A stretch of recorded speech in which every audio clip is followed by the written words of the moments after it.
Hello, my name is Krishna Mohan and my thesis is Sutur Science City. Science City Sutur is a government proposed project as per the NCSM norms. NCSM stands for National Council for Science Museum. Sutur is a developing village on the outskirts of Mysore, which is 25 kilometers away from Mysore. The design includes four main blocks that consist of museums, planetarium, and an auditorium. The main user group of the project is going to be students, as it is different approach towards education through entertainment, or we can call it entertainment. The proposal is for a smallest possible science city. Here we have a 25-acre land, and the entire project can hold about 6,000 to 6,200 students.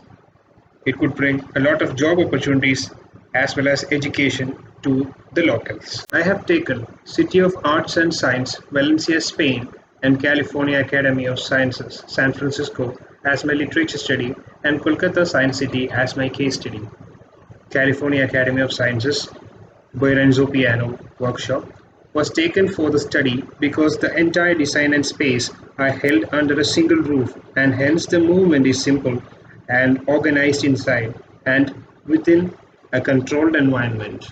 City of Arts and Sciences by Santiago Calatrava is Science City consisting of different buildings with different iconic forms. This Science City is planned linear and the pathway is uncovered, which makes the visitors experience the space differently compared to my other case studies.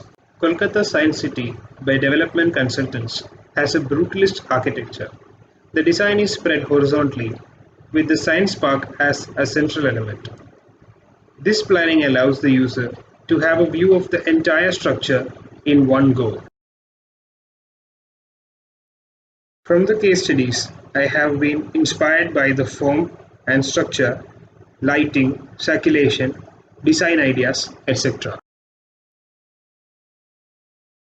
The site is a 25-acre site with a state highway in front of it and another road on the rear side of the site.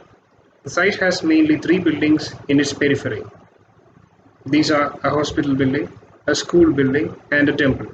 The site has good connectivity. There are no obstruction of views all through. It's just paddy fields and dried grasslands, which is savanna.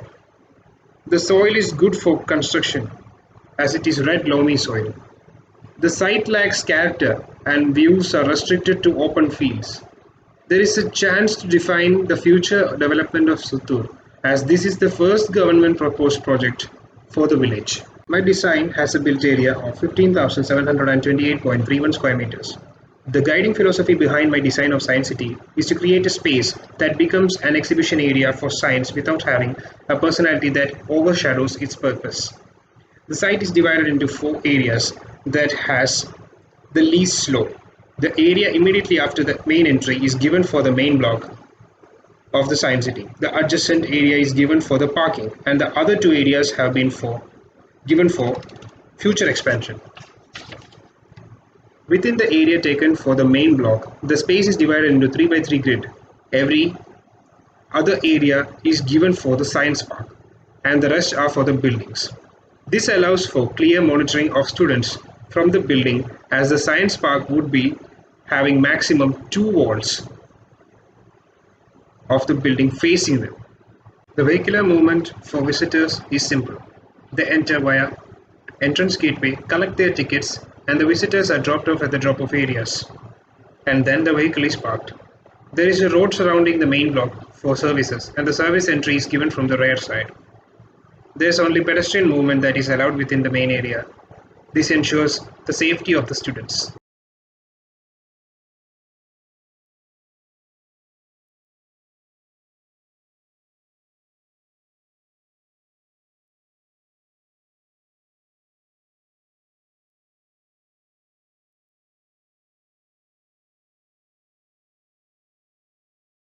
Entrance gateway is basically an archway coupled with a ticket counter and watchman's cabin.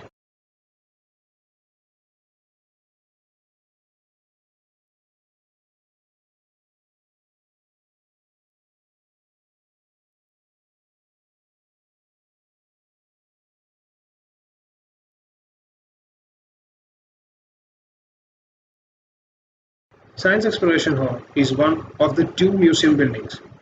This building shows evolutionary exhibits. Exhibits are arranged to be adjacent to unidirectional pathway. This ensures easy and understandable movement without having any restrictions, a motion without commotion. Proper lighting is given via light wells that face southern direction. It's an atrium of sorts.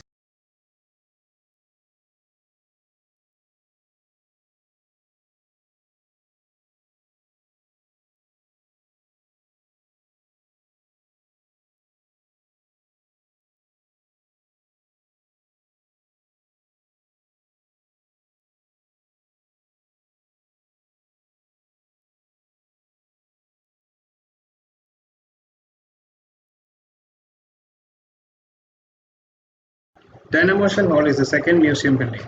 The ascending ramps hold the exhibits. The structure holding the ramp is lit up naturally with the help of glazed steel funnel structure, which also helps in rainwater catchment that passes it to an injection pit to increase the groundwater level. The glasses are arranged within the funnel structure such that there will be a row of tinted glasses, then there will be a row of mirrors in order to only allow sufficient lighting inside.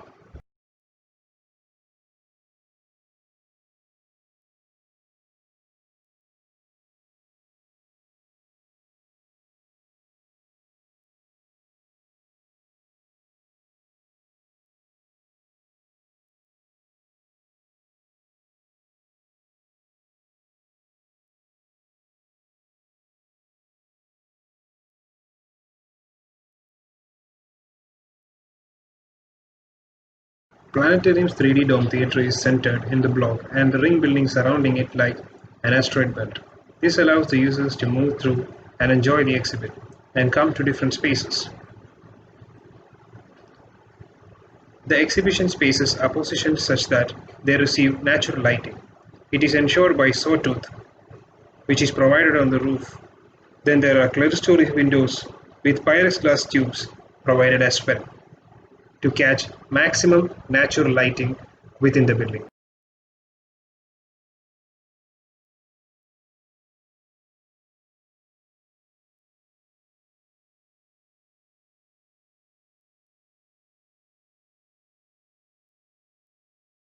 Auditorium block consists of an auditorium on the first floor and cafeteria, kitchen and AC plant on the ground floor.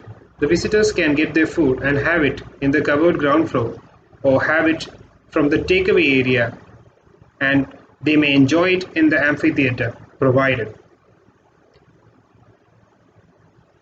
This area is naturally shaded because of the form of the building.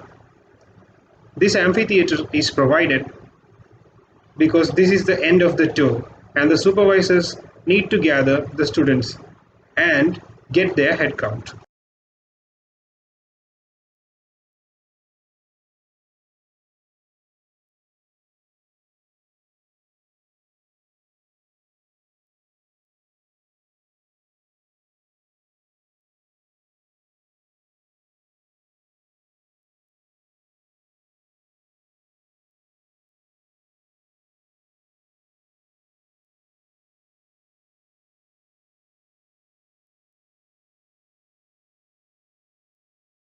My special topic is natural lighting in museum buildings. There are two kinds of natural lighting that can be used in museum buildings. One kind is top lighting and the other one is lateral lighting. Atrium light and pergolas are used in science exhibition hall within my design. And in the case of my Dynamotion hall, I have used a modified atrium lighting system. And when it comes to planetarium, I have used sawtooth for the exhibition spaces lighting. Clerestory windows have been used in most of the buildings for the natural lighting purposes.